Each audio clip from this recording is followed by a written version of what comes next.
दूसरा पहाड़ रत्नागिरी जहाँ भगवान बुद्ध को शांति मिला, जहाँ रोपे लगा हुआ है। हाँ। तीसरा पहाड़ उदयगिरी जहाँ जरासंध और भीम से युद्ध हुआ, रथ का पहिया कबड़ा हुआ है। ये चौथा पहाड़ सोनागिरी। एक पांचवा पहाड़ बेहबारगिरी, इसके ऊपर में सप्तपर्णी गुफा है। बाबा सिद्धनाथ का मंदिर है द्वापर युग का, नीचे में सोमवार गुफा। उसी पहाड़ से गर्म पानी झरना निकलता है, इसको बोलते हैं ब्रह्मकुंड। ब्रह्मकुंड। मगध के राजा का नाम, मगध के राजा थे जरासंध। जरासंध का पिताजी का नाम था राजा बरदत्त। बरदत्त को जो है कोई संतान कहीं लिखा हुआ नहीं था कि जरासंध पैदा लेगा, कोई संतान लिखा हुआ कहीं नहीं था। तो राजा बरदत्त ने सोचा कि इतना धन दौलत रहते हुए हमारे पास कुछ नहीं है, न पुत्र है न पुत्री है, तो रहने से क्या फायदा, अपना जीवन को त्याग देगा, वो बढ़िया रहेगा। तो इस जंगल में जो है ना वो मरने के लिए आ गए कि न पुत्र है न पुत्री है, न धन दौलत रह के क्या होगा। तो मरने के लिए आए। जो भी बाघ देखे ना, जो भी बाघ से मनुष्य विशाला चीज देखते थे वो देख के इनको भाग जाते थे। हम मरने के लिए आए हैं, कोई खाता भी नहीं हमको है। तो जला माता राक्षसनी थी, वो सामने से चले आ रहे थे, ये सामने खड़ा हो गया। वो आए और वो हंसने लगे इनको देख के, राजा बरदत्त को। तो पूछे कि आप हंस रहे हैं, हमको देख के आदमी भागता है, आप खड़े क्यों हो गए। तो हमने तो सोचा कि आप खा जाएगा, हम क्यों खाएंगे, हमको जो विचित्र अच्छा लगेगा उसी को खाते हैं, सब चीज़ को नहीं खाते हैं। तो आप जंगल में किस लिए आए, तो हम मरने के लिए आए। मरने के लिए आए, किस बात के लिए। तो हम राजा यहाँ का हैं, ना हमारे पास पुत्र है ना पुत्री है, इतना धन दौलत रह के क्या होगा।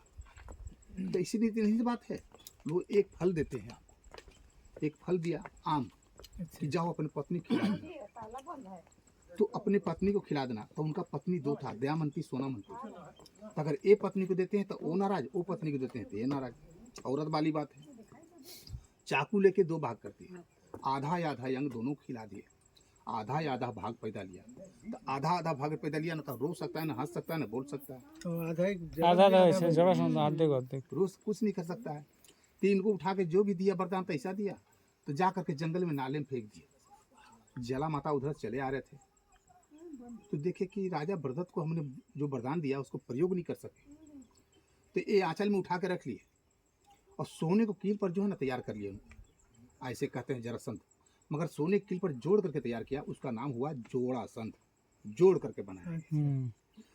तो साढ़े 12 बरस तक अपने पास में रखे, सबको सिखा उखा करके 10,000 हाथी की ताकत प्रदान करके राजा बरदत्त के पास में गए कि राजन, जो हमने आपको वरदान दिया था वो आपने तो प्रयोग नहीं कर सके, फेंक दिए, मगर आपको हम एक पुत्र को हम प्रदान करते हैं, आप ही का पुत्र है, इसका नाम है जोड़ासंध, जोड़ करके मैंने बनाया। अच्छा।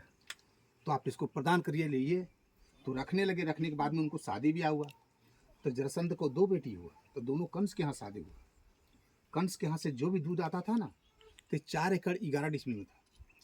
यहाँ तो इन्हें गाय इनके पास खुद था, तो जो भी दूध आता था ना, हल्दी चंदन मिला के अखाड़े में ढाल देते थे कि कुश्ती लड़ने वाला को तकलीफ ना हो, गिरने बजने से दुख दूर होगा।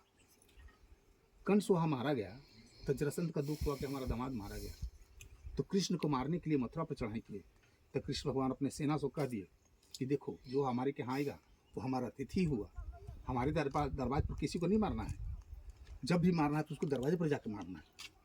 तो उन्होंने जब भी जाते थे ना, तब कुछ युद्ध करते थे और कृष्ण भगवान भाग जाते थे, समझे ना। 17 बार वैसे ही किए। वहाँ छोड़ के द्वारकापुरी चले गए तंग होके।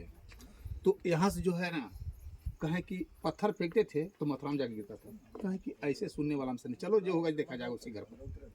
तो वहाँ से कृष्ण, अर्जुन और भीम आए। गिरियक में गए। गिरियक में जाने के बाद में शंकर भगवान की पूजा की। पहला पहाड़ दूसरा पहाड़ के बीच से रात्रि में 12 बजे एंट्री कर रहे थे गिरिव्रत में। वो पूछे, शेषनाग का पहरा था, रोक दिए कि कहाँ जा रहे हैं प्रभु। तो जा रहे हैं भ्रमण करने। भ्रमण करने के लिए दिन में हो जाता है, रात में नहीं होता है। रात में किसी और उद्देश्य से जा रहे हैं। तो भीम जो था ना, जब पत्थर उठा के मारने के लिए कोशिश किए, तो इंद्रलोक के चले गए सेना के।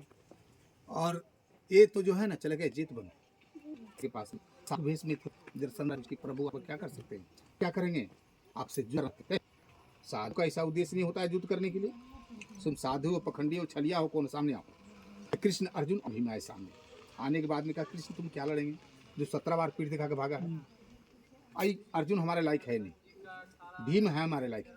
तो 27 दिन युद्ध चला, तीसरे पहाड़ तक लड़ते थे। हाँ 27 दिन युद्ध चला, लड़ते थे ना। वहाँ का हो गया कादो। भीम फंसने लगे, काप पारने लगेगा। रथ में बैठो, वहाँ से रथ लेके आई यहाँ, तो रथ का पहिया वहाँ कपड़ा हुआ है बाबू, गिरने बजरने के निशान भी है वहाँ।